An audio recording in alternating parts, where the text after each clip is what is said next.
Hindi raw si PBBM ang nagpapalakad ng gobyerno. Hindi nyo bago nilang propaganda. Pa-fantastic ng pa-fantastic tong mga kwento nila. Palala ng palala eh. Sana gawin nyo naman lang konting medyo may semblance of realism, di ba? Kung hahabi ka ng kwento tapos para sa publiko, make it a bit more realistic and less spicy. Ay, naka. Panoorin natin tong balita na sinabi ni Harry Roque. Yun, so before tayo tumuloy sa ating topic, as usual, syempre, sanay na kayo dito.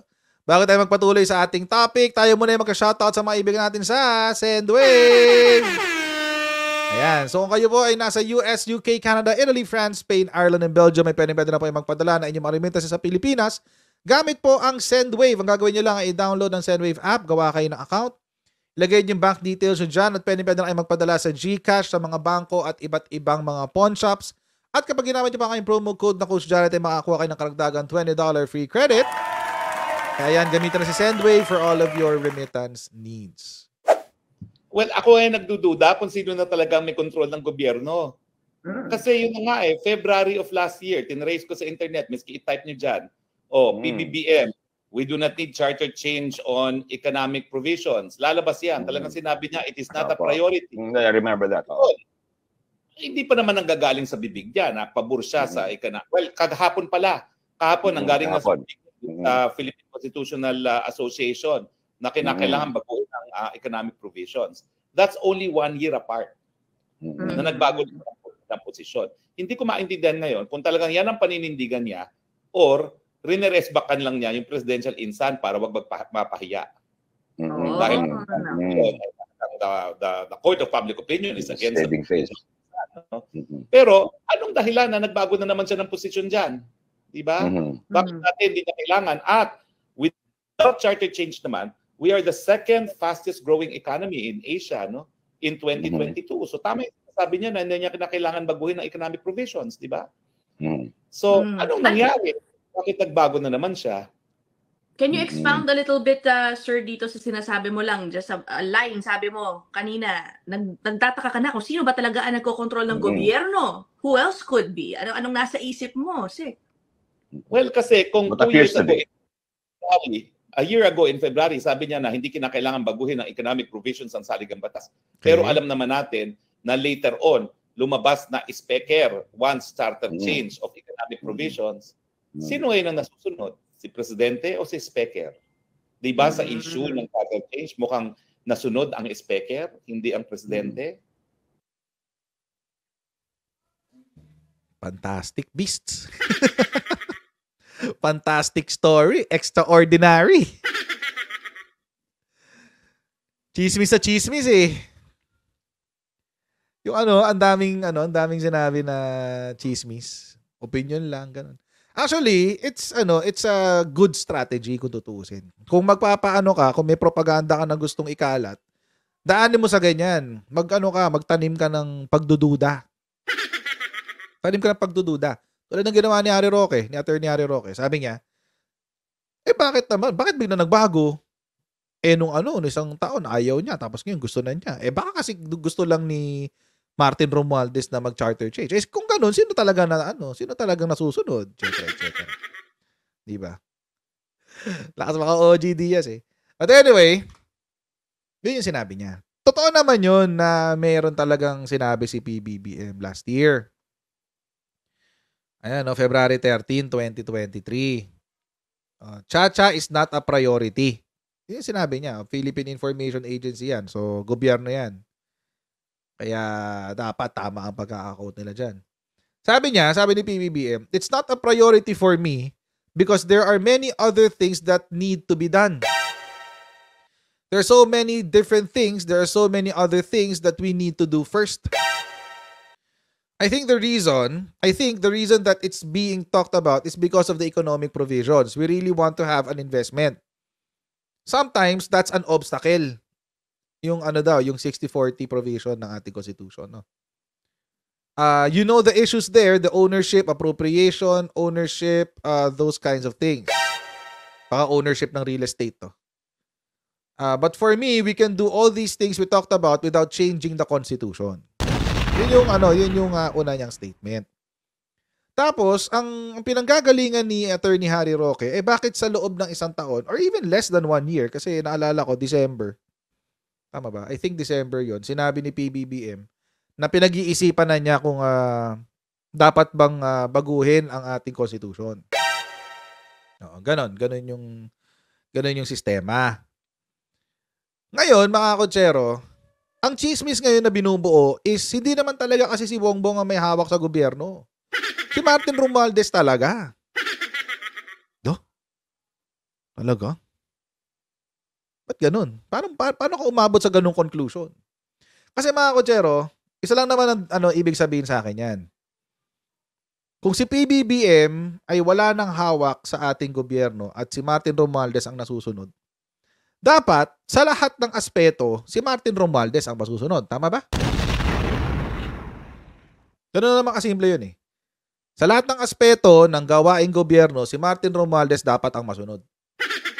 Kasi ang claim ay ang gobyerno ay hindi na si PBBM ang nagpapatakbo ng gobyerno. So, ibig sabihin, sa lahat ng ginagawa ni PBBM, dapat hindi niya kinokontra si Martin Romualdez. Yan. Yun yung thought process noon. Yun yung isipin mo. O halimbawa, tulad nito. Kaso mga kotsero, may mga pagkakataon na si PBBM mismo ang kumukontra sa mga ginawa ni Martin Romualdez. Lalong-lalo na sa People's Initiative. Tulad ng example. Sinabi umamin na pala si Martin Romualdez.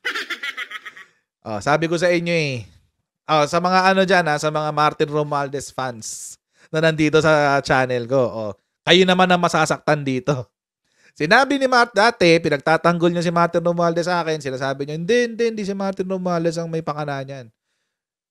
Eventually, dahil sa hearing, napaamin si Pirma na si Martin Romualdez ay kausap nila at tumutulong para maitaguyod yung People's Initiative.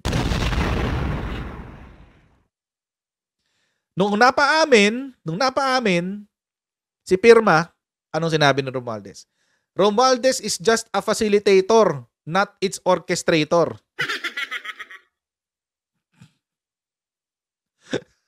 Tigilan ako. Play on words lang yan, guys. Play on words lang yan. Wag ako talaga. Bola-bola lang yan. Facilitator tsaka orchestrator. Halos synonyms yan eh.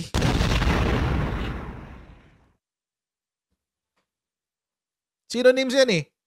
Sabi niya kasi, while I support the spirit of civic engagement and participatory governance, my involvement in the People's Initiative has been purely advisory and in no way extends to mobilizing or leading their signature campaign. The initiative and its operations are entirely led and managed by the group themselves. Okay. Wait lang. Sinabi niya, yung kanya nung involvement ay sa advisory lang. Nag-a-advise lang naman ako. Okay. Wala problema. Wala mo masama mag-advise eh. Pero that's hair splitting. You're hair splitting the argument. Anong ginagawa nila? Yung kanilang operations ay nakabase sa advice ni Martin Romualdez. Ulitin ko. Siyempre, nag-advise ka. Dahil nag-advise ka, iisipin ng Pirma, okay, so ito pala magandang gawin. So, ibig sabihin, yung provision na babaguhin doon sa PI na yan, nababaguhin yung Article 17, most probably is part of the advice. Alam nyo mga kotsero, okay lang sana yung PI na yan kung tama yung babaguhin nilang provision eh. Kaso hindi. Ang babaguhin nilang provision yung Article 17. Yung effectively magtatanggal sa Senado bilang isang grupo. Hindi naman nila babaguhin yung Article 12, Article 11, Article 16. Nandoon yung economic provisions. Buti sana kung yun yung nilagay nila doon. Si Article 12, si Article 16, yun. Buti sana kung yun yung nilagay nila. Walang problema. Susuportahan ko pa yan. Kaso hindi eh. Ang nilagay nila, Article 17. So anyway, so doon sa fina-facilitate ni Martin Romualdez, anong sinabi ni PBBM? Ito sinabi niya. Hindi, maaabuso yan. Yung People's Initiative na yan, maaabuso yan. Sabi niya, napupunta sa ibang usapan at nagagamit na pang politika itong issue na to. So I've asked the leaders of both houses and again some of the best constitutional minds that we have in the Philippines to come up with a simpler solution that does not cause so much controversy. Ay, wait lang. Ang gusto ni Martin Romualdez, ang baguhin is yung Article 17. Ay, tinanggihan ni PBBM. Ay, hindi pwede yan. Economic provisions lang tayo. Hindi pwedeng iba. Ito yung sinasabi ko, Article 17. Ito yung di ba? Ito yung pinapapirmahan nila. Ang problema ko dito, mga kotsero, total naman, nagpa-PI ka na, nagpa-People's Initiative ka na, bakit yung Article 17 pa yung nilagay mo? Hindi yung economic provisions.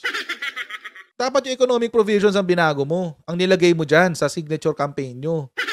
Hindi yung Article 17 na kung paano babaguhin yung konstitusyon. Mali eh. Kung tama itong nilagay nyo dito, susuportahan ko pa to eh. Kaso hindi. Mali yung nilagay. Kaya kinontra. Ang sinabi ni PBBM, ito pa pala, di ba, ang sinabi nga niya, ang nandito sa People's Initiative, pagsasamahin ng boto ng Senado tsaka ng Kamara, di ba? Anong sinabi ni PBBM? Hindi pwede, hati kayo. Di pwede.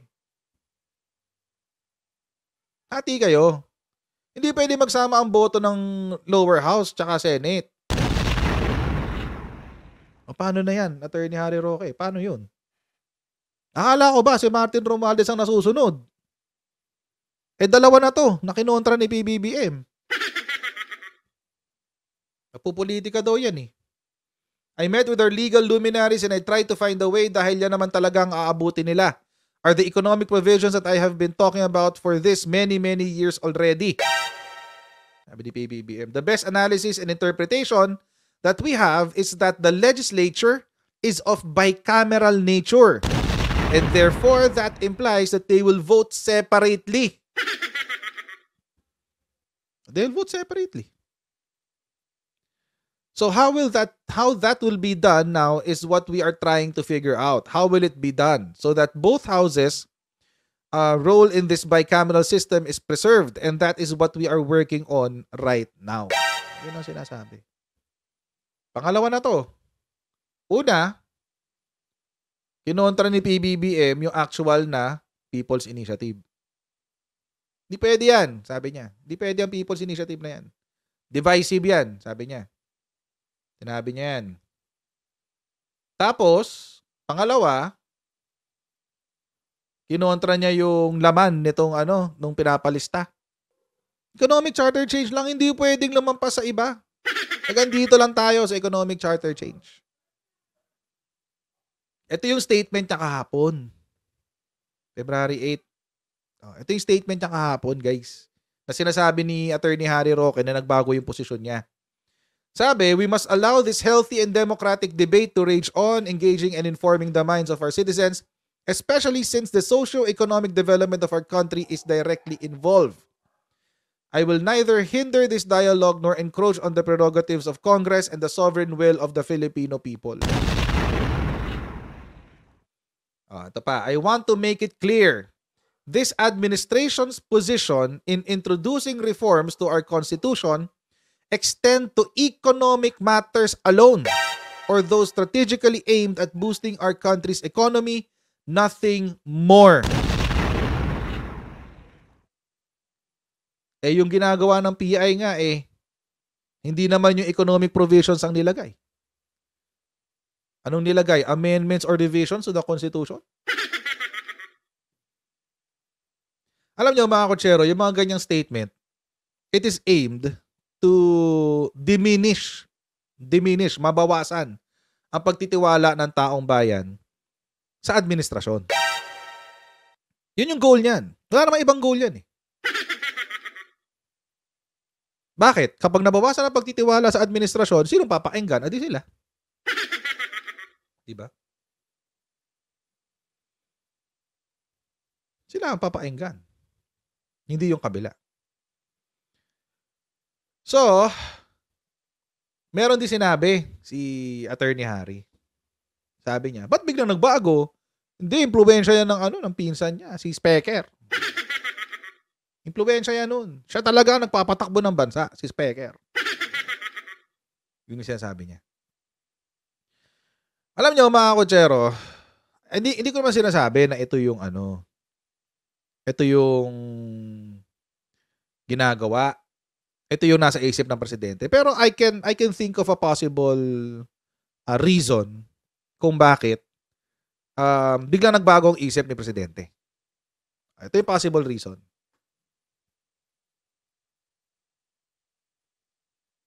For the past 2 years or year and a half, nag-iikot si presidente kung saan-saan at nanliligaw ng investments. Nanliligaw, guys. Ngayon, anong problema?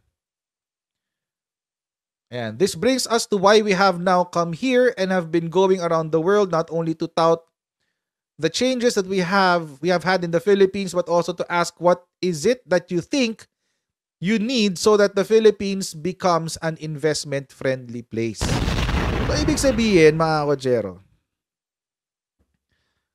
sa kada ikot ni PBBM, di ba hindi lang naman niya kinakausap yung mga miyembro ng gobyerno? Di ba kinakausap din niya yung mga chambers of commerce? Kinakausap din niya yung mga negosyante? Kinakausap din niya yung mga quote-unquote oligarch sa mga iba't ibang bansa na yan? Anong sinasabi niya? Tinatanong niya, anong meron? Anong kailangan nyo?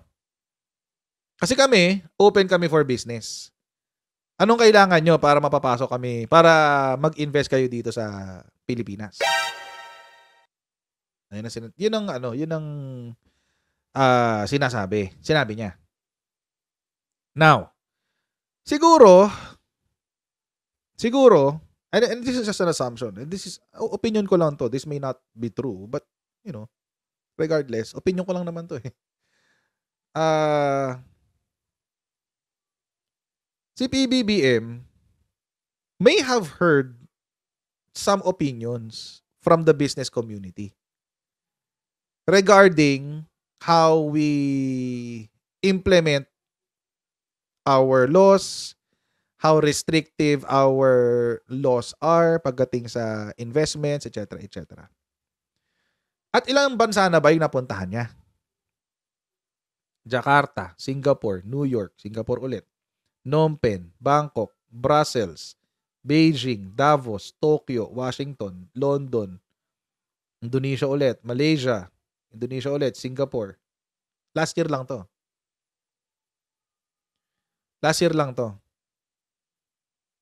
Siguro naman, mga kotsero, pag may mga nakausap ka na business leaders at sinasabi sa inyo na kaya kami hindi makapag-invest sa inyo dahil yung konstitusyon nyo palpak eh. Siguro naman maniniwala ka na. Di ba? Siguro naman maniniwala ka na. Kasi mga kotsero, itong lahat ng tawag dito. Saan na yun? Itong lahat ng investments na to na pinuntahan niya last year, nakapag-garner ng 4 trillion pesos in investments. 4 trillion pesos. Ibig sabihin, halos 90% ng ating annual budget in investments ang nakuha. Pero pledges pa lang yan. Majority of that are pledges. Bakit? Kasi yung iba, MOU, LOI pa lang. MOUs and MOIs. Ibig sabihin, Memorandum of Understanding, Letter of Intent. Hindi pa siya nagmamaterialize. For whatever reasons. But I think, mga kotsero, one primary reason is yung ating restrictive constitution. Bakit? Ba't hindi sila nagdadalawang isip mag-invest sa Vietnam? Ba't hindi sila nagdadalawang isip mag-invest sa Malaysia? Sa Singapore? Sa China? Bakit hindi? Sa Thailand? Ba't hindi sila nagdadalawang isip mag-invest doon? Kasi mga kotsero, itong mga negosyante na to, pagdating sa mga bansa na yon, mas liberal ang kanilang constitution. Pagdating sa, hindi man constitution, yung kanilang batas pagdating sa foreign investments. In fact, mga kotsero, majority dito sa mga bansa na to, na binanggit ko kanina, ang prohibition lang nila sa foreign investments ay doon sa mga, what do you call this? Sa mga industriya na tinatawag na public services. So, airports, ano pa ba? Kuryente, telephone. Yun lang yung limitation. Doon lang sila naglilimit. So, bakit ganun? Bakit out of whole of ASEAN, tayo nga may dalawang pinakamagandang ekonomiya sa buong ASEAN. Number 2 tayo as of 2023. Pero bakit ang bagal ng development? Ang bagal ng development. It's because konti ang investments. Bakit si China? Bakit si Vietnam? Nandun lahat ng negosyo. Si Thailand, nandun lahat ng negosyo. Bakit hindi tayo makakuha? Constitution na natin yung problema. Of course, meron pang iba. Ease of doing business, yung industrialization ng bansa, etc., etc. But you have to start from the root. Kailangan mo umpisahan sa ugat. Bago mo tapyasin yung mga yung mga tangkay-tangkay. Umpisahan mo sa ugat. And one of the roots are our constitution. Kaya biglang nagbago ang position. No. And besides, mga kotsero, besides, kung mali ang magbago ng isip, bakit si Harry Roque nagbago ng isip? Baka nakakalimutan niya to. Roque told people not to vote for self-professed murderer na si Duterte. Sino ba pakinggan? Pakinggan natin. Please, I want you to go out and vote and not just vote against it, but convince your neighbors and friends that because the right to life is the most important of them all, please do not vote for this murderer, this self-professed murderer. But sir, Duterte is a very charismatic figure and a lot of people are behind him. Well, Hitler was charismatic, and so was Marcos. Bawal ba magbago ng isip? Kung bawal magbago ng isip, mga kotsero, ba't ka nagpa-appoint? 2 beses pa.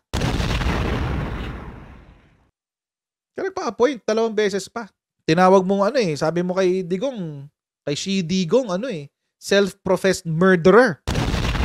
Tapos ngayon, pinagtatanggol mo sa ICC. Kala ko ba self-professed murderer? See the hypocrisy of these people. See the hypocrisy of these people. Ba't ka nagpa-appoint? 2 beses pa yan. Una, tinanggal siya. 2016 siya naging unang naging spokes. Pagkapanalo. Tapos umalis. Pag alis, si Abella lang for a short time, bumalik siya as a spokesperson. Don't tell me, nagbagong isip mo. Don't tell me, nagbago ang pananaw mo kay Digong. From self-professed murderer to innocent. Kala ko ba self-professed murderer? Ulitin natin. Baka lang nagkamali lang tayo ng dinig. Please, I want you to go out and vote and not just vote against it, but convince your neighbors and friends that because the right to life is the most important of them all, please do not vote for this murderer, this self-professed murderer. But sir, Duterte is a very charismatic figure and a lot of people are behind him. Well, Hitler was charismatic, and so was Marcos. Hitler was charismatic, so was Marcos. So dati, ang pananaw mo kay Digong, Hitler. Tapos, ngayon, hindi na. Galing. So, hindi agad, hindi na-debunk agad yung claim ni, Attorney Harry Roque na hindi na si PBBM nagpapatakbo ng bansa. Ang weird Ang weird kasi ng mga accusations masyadong fantastic. Diba? Masyadong fantastic yung parang, talaga? Presidente ka tapos wala kang control sa sarili mong bayan? Posible yata yun. Imposible yun. Lalo na kung sa ikabubuti naman ng bansa mo. Ba't di ka magbabago na isip? O si Digong dati, federalism tayo, federalism, go, federalism, go. O bago siya matapos ng termino niya, anong sinabi niya? Hindi, di ko kaya yung federalism. Hindi ko kaya yung federalism Wala. So, ibig sabihin, di ba? Walang kwenta. Kung magbabago ka ng isip, tapos para sa ikabubuti naman ng bansa mo, para sa good governance, why not? Ba't ko paninindigan yung mali?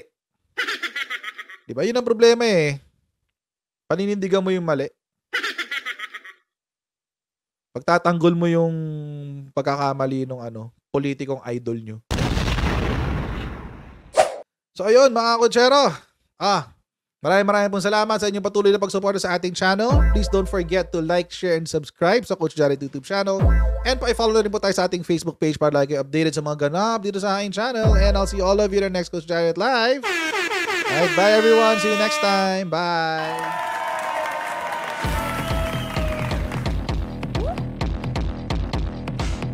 Pag ganun, huwag natin gawing tanga mga Pilipino. Mas maganda kasi nasa lugar ka ng tama kaysa yung pinipilit mo yung pagkakamali.